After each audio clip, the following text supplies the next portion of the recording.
Please subscribe this channel.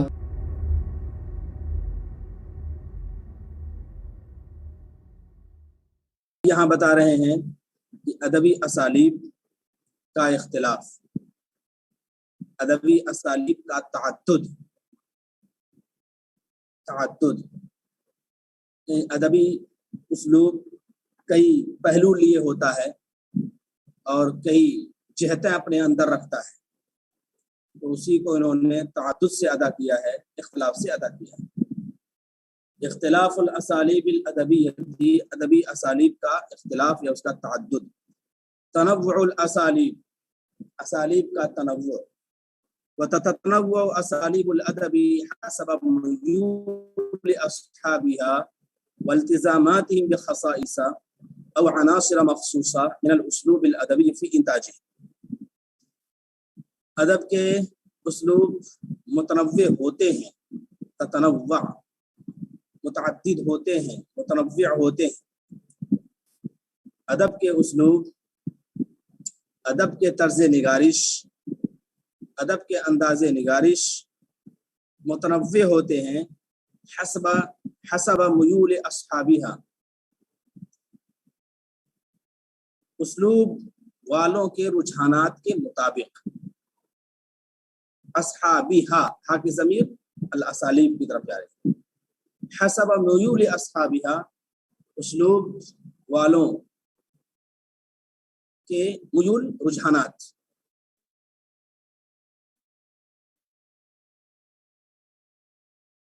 ان کے رہتے ہیں، ان کا رجحان کیسا ہے، ان کا ذوق کیسا ہے، اس لحاظ سے اس میں تنوع اور تعدد ہوتا رہتا ہے۔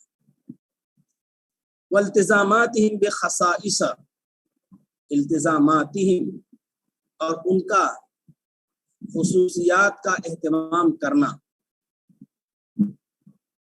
حسب میول اصحابها، اسلوب والوں کے رجحانات کے مطابق، اور خصوصیات اور ان کے خصوصیات کے اہتمام کرنے کے مطابق، خصوصیات کے اور نمایاں علامتوں کے اہتمام کرنا، التزام میں اہتمام کرنا، التزام بھی اہتمام کرنا، اور خصوصیات کے اہتمام کرنے کے مطابق، اور عناصر مخصوصہ یا مخصوص عناصر کے اہتمام کے مطابق، من الاسلوب الادبی، ادبی اسلوب کے، ادبی اسلوب کے مخصوص عناصر یا خصوصیات کے اہتمام کی وجہ سے کے مطابق ادب کے اسالیب متنوع ہوتے رہتے ہیں۔ فی انتاجہم، ان کی تحریروں میں، ان کی کاوشوں میں، اپنی کاوشوں میں، اپنی تحریروں میں اور اپنی کوششوں، انتاج اپنی تخلیق میں، اپنی عبارت میں، اپنے نثر اور شعر میں۔ انتاج بناتے ہیں تخلیق کرنا، نکالنا، تحریر کرنا۔ پھر سنیے، تتنوع اسالیب الادب، ادب کے اسالیب یا ادب کے طرز نگارش متعدد ہوتے ہیں اسلوب والوں کے رجحانات کے مطابق اور ان کے خصوصیات کے اہتمام کرنے کے مطابق۔ یہ خصوصیات کا وہ کیسا اہتمام کرتے ہیں، او اسلوب الادبی، ادبی اسلوب کے کیا خصوصیات سے کیا مراد ہے، خصوصیات سے کیا مراد ہے؟ ایک تو یہ انسان کا رجحان، انسان کا ذوق، ایک بات یہ ہے، اور دوسری یہ ہے کہ ادبی اسلوب کی خصوصیات اور اس کے عناصر کے اہتمام کے مطابق۔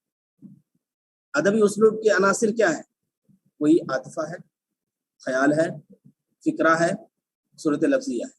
تو انہی کی طرف اشارہ ہے کہ ادبی اسلوب کے جو عناصر ہیں، کسی نے عاطفے پر زیادہ زور دیا، کسی نے فکرے پر زیادہ زور دیا، کسی نے صورت لفظیہ کو موضوع بنایا اور کسی نے خیال آرائی کو اپنی جگہ دی، تو پھر اسی کے مطابق اسالیب میں تنوع ہوتا جائے گا۔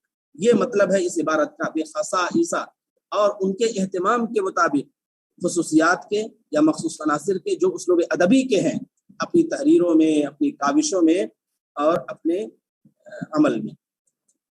کل واحد منہم یعمل وفق طبیعته وذوقه، ہر شخص اپنی فطرت اور ذوق کے مطابق کام کرتا ہے۔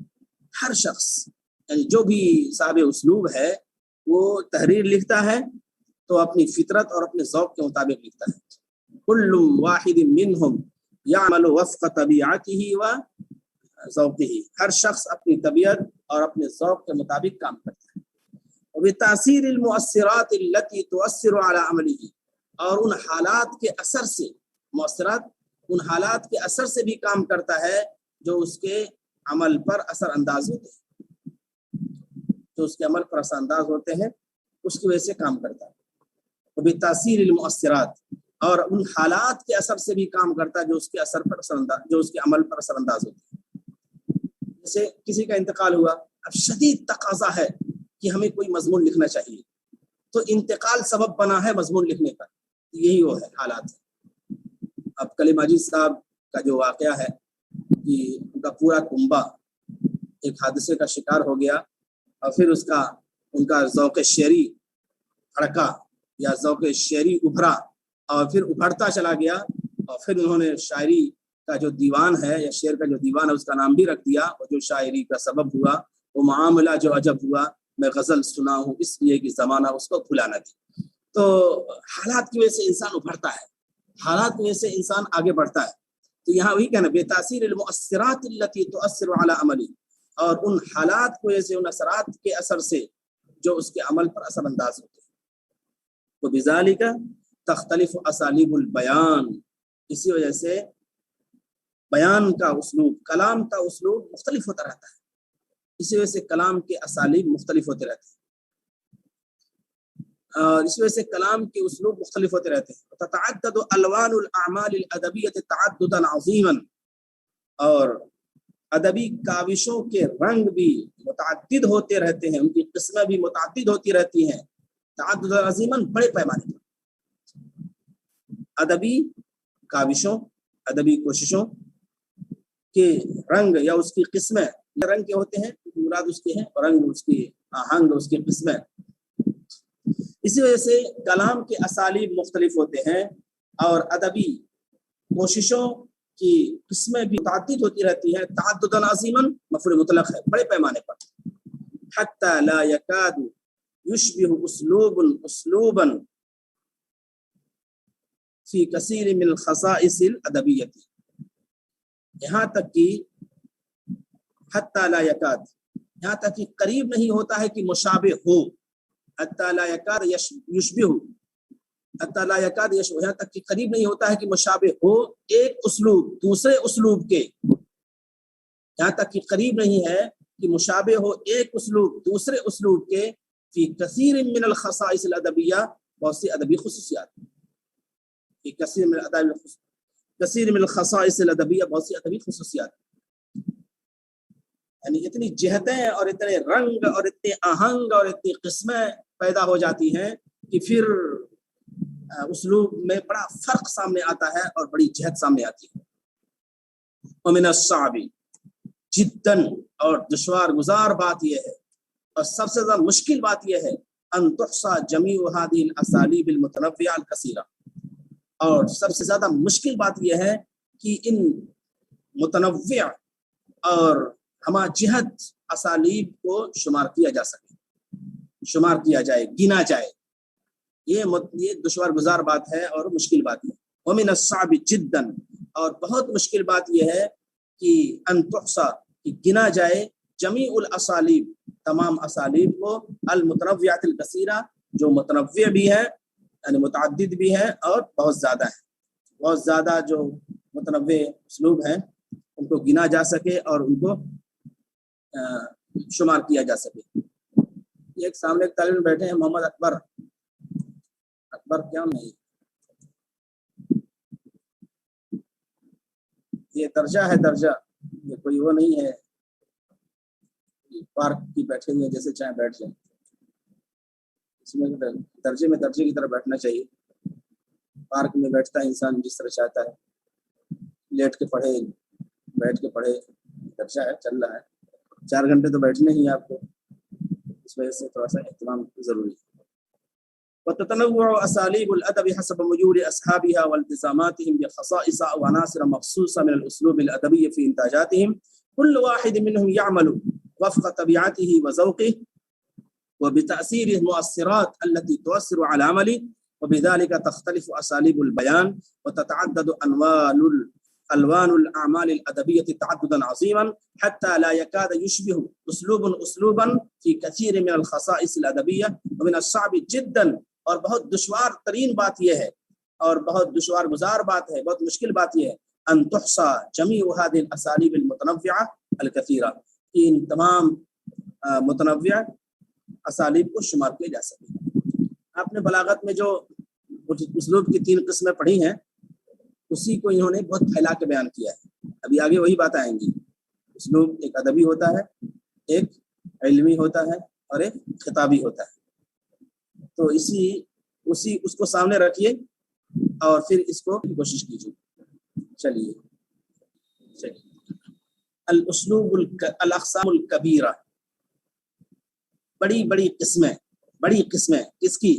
للاسالیب، اسلوب کی جو بڑی اور نمایاں قسمیں ہیں ان کا تذکرہ یہاں کر رہے ہیں. اسلوب کی بڑی اور نمایاں قسمیں، چونکہ انہوں نے بتا دیا کہ اسلوب کی اتنی قسمیں ہیں کہ ان کو شمار ہی نہیں کیا جا سکتا. جب شمار نہیں کیا جا سکتا ہے تو پھر کچھ تو سمجھنا ضروری ہے، کچھ تو جاننا ضروری ہے. تو جو نمایاں قسمیں ہیں ان کو بیان کر رہے ہیں. الاقسام الکبیرہ، بڑی قسمیں. غیر ان هذه الاسالیب الکثیرۃ، علاوہ ازیں ان هذه الاقسام الکثیرہ، یہ تمام بڑی قسمیں انما تجتمع، یہ بہت زیادہ قسمیں جو لاتعداد قسمیں ہیں، علاوہ ازیں کی لاتعداد قسمیں انما تجتمع وتنقسم، وہ اکٹھا ہوتی ہیں اور منقسم ہوتی ہیں چند بڑی قسموں میں. جو لاتعداد قسمیں ہیں، جو بہت زیادہ قسمیں ہیں اسالیب کی، وہ اکٹھا ہوتی ہیں اور منقسم ہوتی ہیں چند بڑی قسموں میں. واخصها اثنان، اور ان میں بھی سب سے زیادہ خاص 2 قسمیں ہیں. بنیادی طور پر ان میں بھی 2 قسمیں ہیں جو ذکر کی جاتی ہیں. واخصها اثنان، اور اس میں بھی بنیادی طور پر سب سے زیادہ خاص قسمیں 2 قسمیں. اولهما، پہلی قسم، القسم الذي يغلب عليه الطابع العلمي الفكري، اسلوب کی وہ قسم جس پر غالب ہوتا ہے طابع کے معنی ہوتے ہیں اثر اور چھاپ کے. الطابع اثر اور چھاپ نشان، جس پر غالب ہوتا ہے اثر، علمی اور فکری اثر، جس پر علمی اور فکری اثر غالب ہوتا ہے. ایک قسم یہ ہے بنیادی طور پر، یعنی بعض عبارتیں ایسی ہوتی ہیں جو بہت علمی اور بہت فکری ہوتی ہیں، خشک ہوتی ہیں، تو یہ ایک قسم ہوئی اسلوب کی.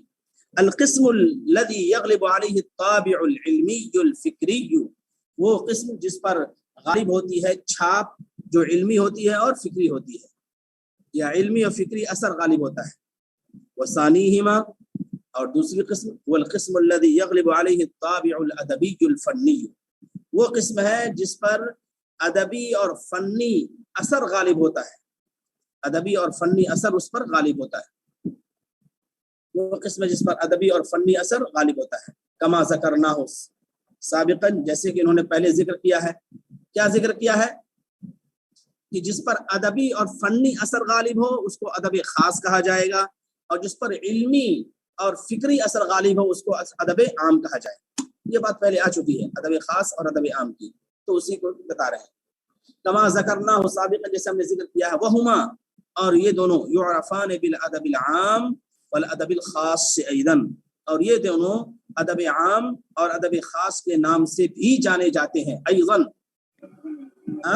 ادب خاص اور ادب عام کے نام سے بھی جانے جاتے ہیں. تو جس پر علمی اور فکری چھاپ ہے، علمی اور فکری نشان ہے، وہ ادب عام ہے، اور جس پر ادبی اور فنی چھاپ ہے، ادبی اور فنی اثر ہے، وہ ادب خاص ہے. دیکھیے امل قسم، پھر اس کی تشریح کریں گے ادب عام کی یا علمی اور فکری قسم کی، علمی اور فکری اسلوب کی. اما القسم العلمی، جہاں تک علمی قسم کا تعلق ہے، فیتفرع منہ الاسلوب التاریخی السہل، تو اس سے نکلتا ہے، تفرع اس سے نکلتا ہے، اس سے وجود میں آتا ہے۔ الاسلوب وہ اسلوب جو تاریخی اور آسان ہوتا ہے، وہ اسلوب جو تاریخی اور آسان ہوتا ہے۔ اما القسم العلمی، جہاں تک علمی قسم کا تعلق ہے تو اس سے ایسا اسلوب نکلتا ہے جو تاریخی اور آسان ہوتا ہے، اور پھر اسی کو والاسلوب المنطقی الرزین، اور وہ اسلوب جو منطقی ہوتا ہے اور سنجیدہ ہوتا ہے، جو منطقی ہوتا ہے اور سنجیدہ ہوتا ہے، منطقی ہوتا ہے اور سنجیدہ ہوتا ہے۔ والاسلوب الدراسی الجاف، اور وہ اسلوب جو تعلیمی ہوتا ہے اور خشک ہوتا ہے، دراسی مطالعاتی یا تعلیمی، مطالعاتی اور تعلیمی ہوتا ہے اور خشک ہوتا ہے، مطالعاتی ہوتا ہے اور تعلیمی اور خشک ہوتا ہے۔ یہ تینوں باتیں اسی سے انہوں نے نکالی۔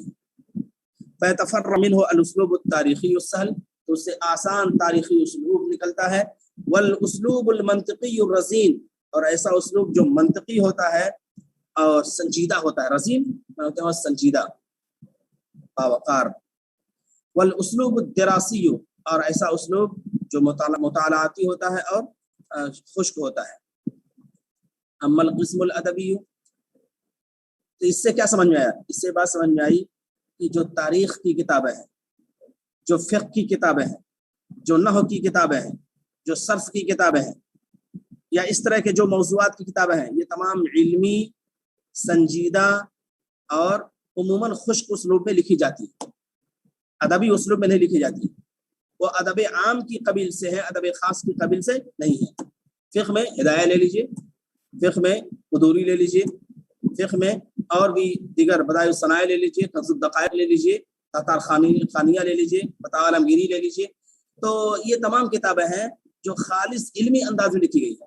نحو کی کتاب ہو وہ بھی علمی انداز میں لکھی جاتی ہے، صرف کی کتاب ہو وہ بھی علمی انداز میں لکھی جاتی ہے۔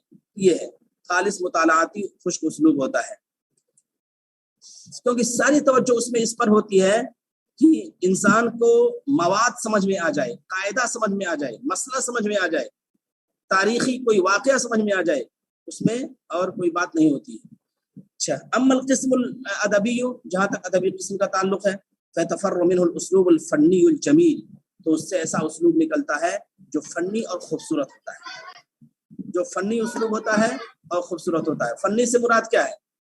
فنی سے مراد وہ ہے جو احساس اور شعور کو بیدار کرے، احساس اور شعور کو بیدار کرے، وہ فنی ہوتا ہے۔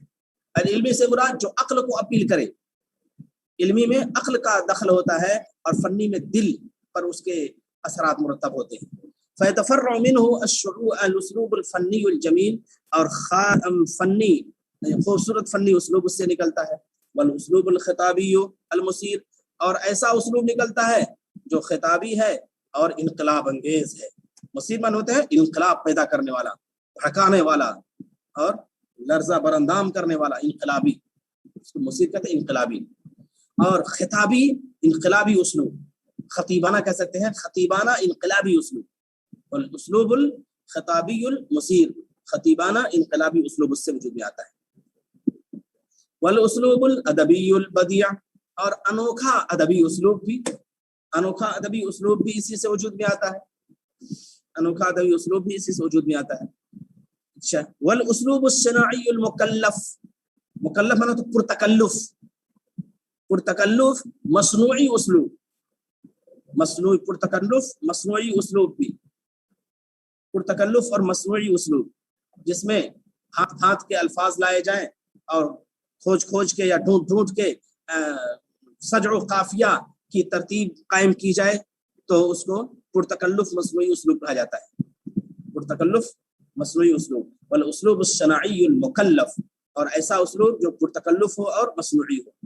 ويتفرع عنهما جميعا الاسلوب السهل السلیس، اور ان تمام سے، ان دونوں سے دو باتیں بتا دی انہوں نے کہ ایک خالص علمی اسلوب ہے اور ایک خالص ادبی اسلوب ہے، اور پھر ان دونوں کے درمیان سے ایک اور اسلوب وجود میں آتا ہے، ويتفرع عنهما جميعا، اور ان دونوں سے نکلتا ہے عمومی طور پر، جميعا عمومی طور پر، الاسلوب السهل السلیس، ایک آسان رواں اسلوب، آسان رواں، سلیس کو ہوتا ہے بالکل رواں کے سہل ممتنع والا اسلوب، الذي يخلو من جفاف الطابع العلمی، جو علمی اثر کی خشکی سے خالی ہوتا ہے، علمی اثر کی خشکی سے خالی ہوتا ہے، الذي يخلو، جفاف کے معنی ہوتے ہیں خشکی سے، اس کی خشکی سے، الذي يخلو من جفاف الطابع العلمی، جو علمی خشکی کے اثر سے خالی ہوتا ہے، اور بحرجت الطابع الادبی الجمیعا، بحرجہ کہتے ہیں تراش و خراش، آرائش و زیبائش، تراش و خراش، ٹیپ ٹاپ، تراش و خراش، آرائش و زیبائش، ٹیپ ٹاپ، اور ادبی اسلوب کے ٹیپ ٹاپ سے، تراش و خراش سے، آرائش و زیبائش سے بھی خالی ہوتا ہے، جو ادبی اسلوب یا ادبی چھاپ کی ٹیپ ٹاپ سے، تراش و خراش سے، اور اس کے بھڑکیلے پن سے، بہرجہ، اور ادبی اسلوب کے یا ادبی چھاپ کے تراش و خراش سے، آرائش و زیبائش سے، اس کے بھڑکیلے پن سے خالی ہوتا ہے، ومنہ الاسلوب الصحافی الجدید، اور اسی سے صحافیانہ نیا اسلوب بھی نکلتا ہے، صحافیانہ نیا اسلوب نکلتا ہے، صحافیانہ اسلوب ہے۔ تو اس طرح سے صحابی کتاب نے بنیادی طور پر متنوع جو قسمیں تھیں اسلوب کی، ان کو دیکھتے ہوئے دو قسمیں کی ہیں، ایک علمی اور فکری اسلوب، اور دوسرا فنی اور ادبی اسلوب، اور پھر اس کے بعد انہوں نے آسان اور سہل ممتنع والا اسلوب ایک ہے، اور ایک صحافیانہ اسلوب ہے، ان دونوں کا خاص طور پر الگ سے تذکرہ کیا ہے۔ سہل ممتنع، ایک سہل ممتنع کا اسلوب ہوتا ہے، سہل ممتنع کا اسلوب یعنی آسان بھی ہو لیکن اس کی نقل بھی نہ کی جا سکے، اس کو سہل ممتنع کہتے ہیں۔ جیسے کلیلہ دمنہ کی عبارتیں ہیں، کلیلہ دمنہ کتنا آسان نظر آتا ہے، لیکن ایسا ہے کہ اس کی نقل بھی کرنا آسان نہیں ہوتا ہے، وہ سہل ممتنع کہتے ہیں۔ تو ایک سہل ممتنع کا اسلوب ہوا، ایک صحافیانہ اسلوب ہوا، جو اسی درمیان سے نکلتا ہے۔ اچھا، ہم مثال دے رہے ہیں، مثالوں سے بات اور سمجھ میں آ جاتی ہے۔ امثلۃ النثر، چلیے یہ ناصبوں کا فاعل ہے، اس سے پہلے جو اسلوباً تاریخیاً سہلاً، چلیے یہ چند اشخاص اور ادبا کے نام دیے ہیں جو اعلیٰ درجے کے نثر نگار، اعلیٰ درجے کے قلم کار، اعلیٰ درجے کے انشاء پرداز ہیں، جن کی تحریروں کو دیکھتا ہے انسان رش کی نگاہ سے دیکھتا ہے۔ تو ان کی تحریروں کو پیش کر کے انہوں نے اسلوب کے لیے ایک طرح سے نمونہ پیش کرنے کی راہ ہموار کی۔ ترجمہ بہت آسان ہے، دیکھتے جائیے۔ نثر کی مثالیں، وَلِكُلِّ هَذِهِ الْأَسَالِيبِ، ان تمام اسلوبوں کی، لِكُلِّ هَذِهِ الْأَسَالِيبِ، ان تمام اسلوبوں کی، أَمْثِلَةٌ وَنَمَاذِجُ، مثالیں ہیں اور نمونے ہیں، مثالیں ہیں اور نمونے ہیں، توجد فی تراثنا الادبی، جو ہمارے ادبی سرمایے میں پائی جاتی ہیں، ادبی تراث سرمایہ جو ہمارے ادبی ذخیرے میں، ادبی سرمایے میں پائی جاتی ہے۔ ان تمام اسالیب کی مثالیں ہیں اور نمونے ہیں جو ہمارے ادبی سرمایے میں پائی جاتی ہیں۔ فہذه خطب سیدنا علی بن ابی طالب، تو یہ تقریریں ہیں سیدنا علی بن ابی طالب رضی اللہ تعالیٰ عنہ کی، یہ تقریریں ہیں حضرت سیدنا علی بن ابی طالب رضی اللہ عنہ کی، جن کی وفات ہوئی، شہادت ہوئی 40 ہجری میں۔ ورسائلہ، اور ان کے خطوط ہیں، ان کے خطوط ہیں، رسائل خطوط ہے، مزدانۃ بروعۃ المعنی وقوتہ، جو معنی کی دلکشی اور اس کی طاقت سے مزین ہے، اس کی قوت سے مزین ہے۔ مزدانہ، مزدانہ کا معنی ہوتا ہے مزین ہونا، آراستہ ہونا۔ ان کے خطوط ہیں جو مزین ہیں معنی کی دلکشی اور اس کی طاقت کے ساتھ، اس کی قوت سے، اور جمال اللفظ و تاثیر ہی، اور لفظ کی خوبصورتی اور اس کی تاثیر سے، فی اسلوب خطابی بلیغ، مؤثر خطیبانہ اسلوب میں، مؤثر خطیبانہ اسلوب میں۔ حضرت علی رضی اللہ تعالیٰ کے جو خطب اور ان کے رسائل ہیں، ان کے مجموعے کا کیا نام ہے، کوئی بتائے گا؟ حضرت علی رضی اللہ تعالیٰ عنہ کی جو خطب ہیں اور رسائل ہیں، ان کے مجموعے کا کیا نام ہے؟ نہج البلاغہ۔ نہج البلاغہ، صحیح ہے۔